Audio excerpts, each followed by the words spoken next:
nous allons nous intéresser à la question de la transition de phase. En thermodynamique, vous le savez, l'idée fondamentale est d'observer qu'un système constitué d'une quantité gigantesque de molécules, eh bien, il se comporte en général de manière à ce que l'on puisse décrire ses propriétés sous une forme globale où on n'a pas nécessairement besoin de connaître la trajectoire ou les propriétés de chaque molécule, mais où plutôt, pour caractériser le système, il suffit de décrire certaines propriétés moyennes au sens statistique. Qu'est-ce que cela veut dire? Eh bien, cela veut dire par exemple que si on a énormément de molécules qui s'agitent dans un domaine, par leur mouvement aléatoire propre et leur choc, leur collision, le fameux mouvement brownien, eh bien, on va pouvoir caractériser, par exemple, la température comme une mesure moyenne de l'énergie cinétique associée à ce mouvement interne.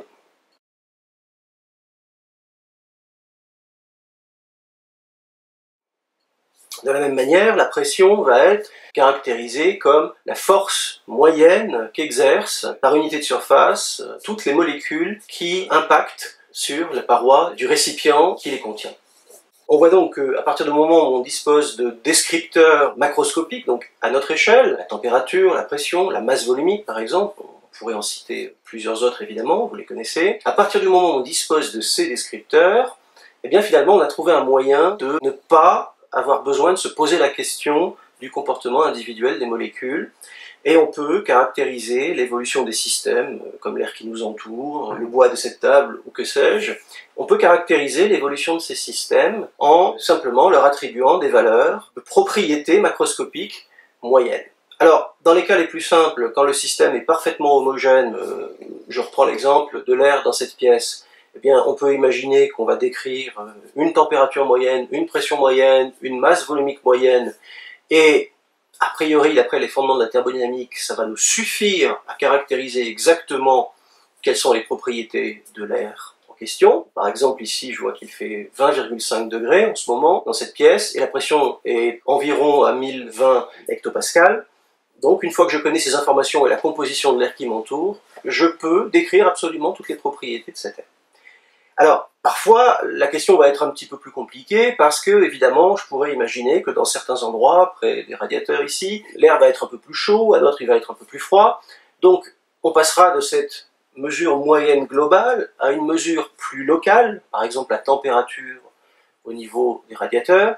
Mais cette mesure locale, qu'on pourrait mesurer avec un thermomètre qui ferait un petit millimètre, même cette mesure locale sur un petit millimètre cube de matière, elle est encore gigantesque, elle est encore très globale, par rapport à l'échelle des molécules, puisque l'échelle des molécules se situe à l'angstrom, donc à 10 moins 10 mètres. 10 millions de fois plus petit qu'un millimètre. Partant de là, on voit que finalement, même sur un système très petit, comme ce qui serait un petit cube d'un millimètre, on peut appliquer une analyse thermodynamique, puisqu'il y a toujours suffisamment de molécules à l'intérieur pour pouvoir faire ces fameuses moyennes statistiques qui nous donnent la température, la pression, la masse volumique, etc., etc. Ces propriétés macroscopiques dont je viens de parler vont caractériser ce qu'on a appelé en thermodynamique un état. Par exemple, je peux dire que l'air qui m'entoure, comme je l'ai dit tout à l'heure, est dans un état particulier en tant que système. Cet état est caractérisé par la valeur des variables d'état. Sa température, on l'a dit, sa pression, sa masse volumique. Ces trois éléments suffisent à caractériser entièrement les propriétés de l'air. Alors, peut-être qu'un orage approche, et si cet orage approche, la pression va descendre. Au lieu de 1023 hectopascales, elle va peut-être descendre à 1000, voire à 990 si c'est une vraie tempête. Et on pourra dire dans ce cas-là qu'on est passé d'un certain état, on a fait passer cet air d'un certain état vers un autre état, différent. Pour ça, il a fallu nécessairement qu'il y ait des échanges avec le système, alors des échanges de travail, des échanges de chaleur, mais à nouveau, quand bien même je vais me retrouver à 990 hectopascales et à peut-être 12 degrés parce que j'aurai ouvert la porte, eh bien je vais quand même être capable de caractériser les propriétés de cet air pour peu que je connaisse son équation d'état, donc la caractérisation des relations entre ces variables globales. Alors ça, c'est très important quand on y réfléchit, parce qu'il y a quelque chose de subtil caché là-dessous. On pourrait se dire, oui, ben c'est évident, si on connaît de quoi l'air est fait, et qu'on connaît à quelle température, à quelle pression on le porte, on sait quelles sont ses propriétés. Bon, ça peut sembler banal, en réalité, si on réfléchit à ce qui est caché là-dessous, c'est plus subtil qu'il n'y paraît, parce que cela signifie que je n'ai pas besoin de savoir d'où vient cet air, pour connaître ses propriétés. Alors ça, c'est important, parce que l'air qui est autour de moi, qui a été apporté par le vent pendant la nuit. Il était peut-être sur la côte atlantique hier, et il y a une semaine, les mêmes molécules d'air qui m'entourent étaient peut-être en Amérique du Nord, sur la côte Est, par exemple. Finalement, je n'ai pas besoin de savoir d'où elles viennent. Je n'ai pas besoin de connaître leur histoire. Il leur est peut-être arrivé tout un tas de choses en traversant l'océan Atlantique. Du moment que je les ramène ici, entre guillemets, à 20,5 degrés et à 1020 hectopascales, j'obtiens de l'air qui a les mêmes propriétés que n'importe quel air, n'importe où sur la surface du globe ou n'importe où dans l'univers. Si on le mettait à la même température, à la même pression, adopterait la même masse volumique et les mêmes propriétés thermodynamiques générales. Ça veut dire quoi? Ça veut dire que quand je fais des statistiques sur un ensemble très large de molécules, eh bien le résultat, le corps que j'analyse dans ces termes, est un corps qui ne se souvient pas de son histoire. C'est-à-dire que ce qui lui est arrivé précédemment, est-ce qu'il a été très chaud, très froid, est-ce qu'il a été chargé d'eau, desséché, que sais-je, à partir du moment où je le remets dans les mêmes conditions de composition, de température, de pression, eh bien il se retrouve exactement indiscernable d'un air dans les mêmes conditions qui serait venu d'autre part, ou qui aurait eu une histoire totalement différente.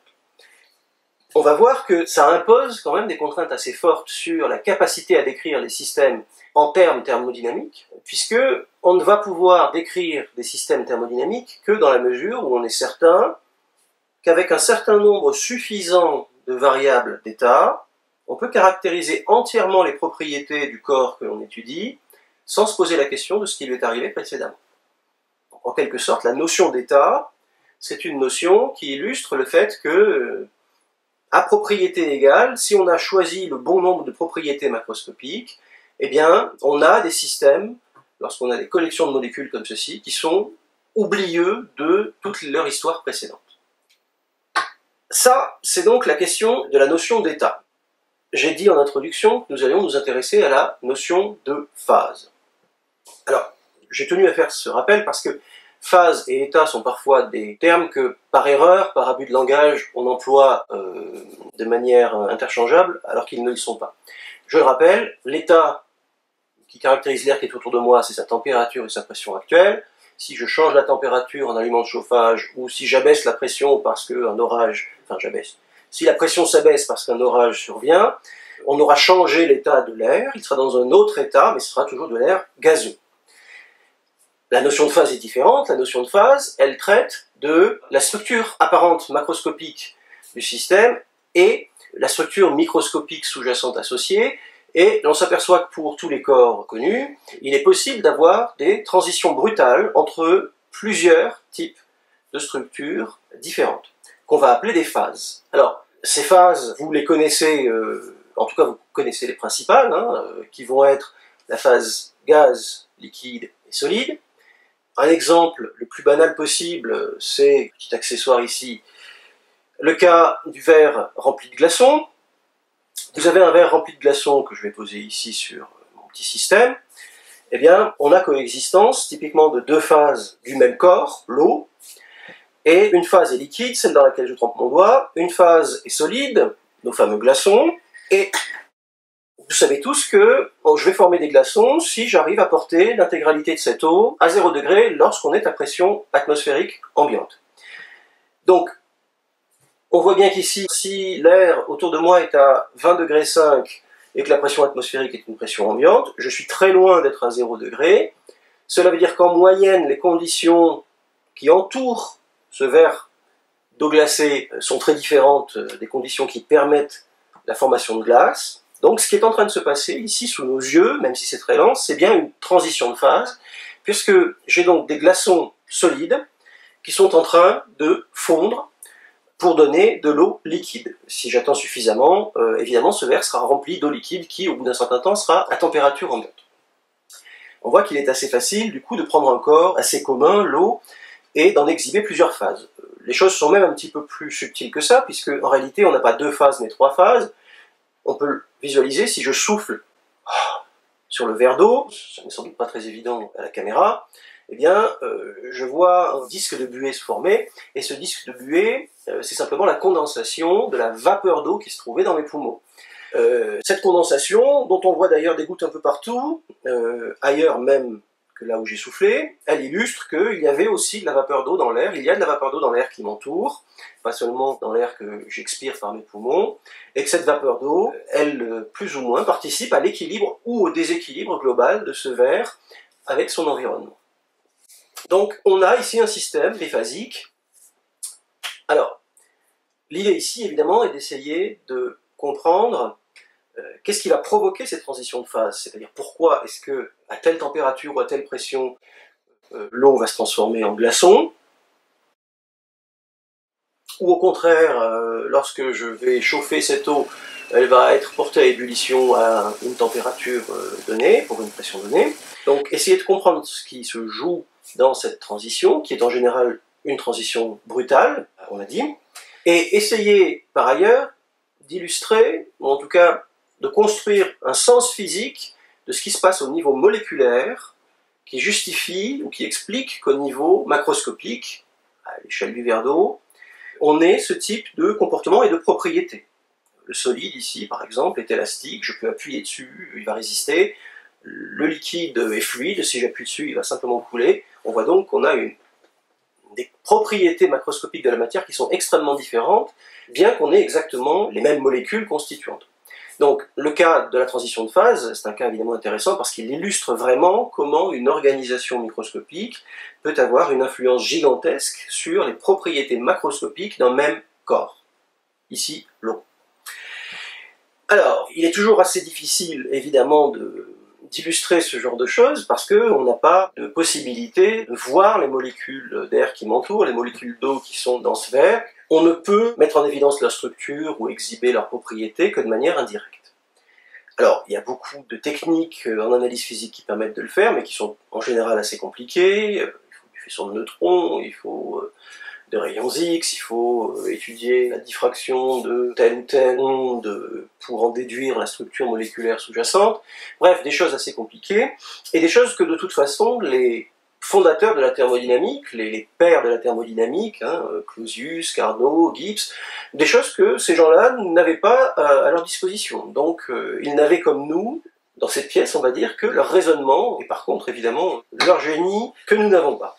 Alors, une manière intéressante d'illustrer la transition de phase est globalement la relation entre un état macroscopique de la matière et la structure moléculaire sous-jacente.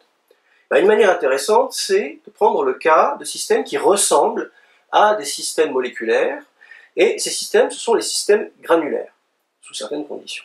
Alors, qu'est-ce qu'on appelle un système granulaire ou divisé? C'est un système constitué de plein de petits constituants, et tous ces petits constituants vont se comporter un petit peu comme des molécules, et vont nous apprendre des choses intéressantes sur la manière dont, par analogie, peuvent se comporter les molécules dans un corps, tel que l'eau que je vous ai présentée tout à l'heure.